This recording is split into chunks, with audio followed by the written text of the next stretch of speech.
Okay, we're in the butterfly garden and we're going to harvest the oregano because it is a wonderful culinary herb that dries really well, holds its flavor real well, and even though it is perennial and it can maybe have some green foliage throughout the winter, right now is the good time to start cutting it and preserving it.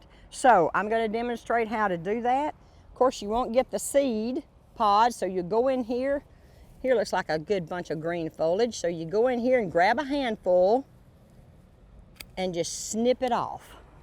And the way I would do these, since the leaves are kind of tiny, stems are tiny, I find a bunch of newspaper, old newspaper, and I spread it out somewhere in a dark, cool, dry place. Sometimes that's my dining room, you know, or anywhere you have that's dark and dry. And I just spread it out on the newspaper, and it doesn't take real long for it to get dry.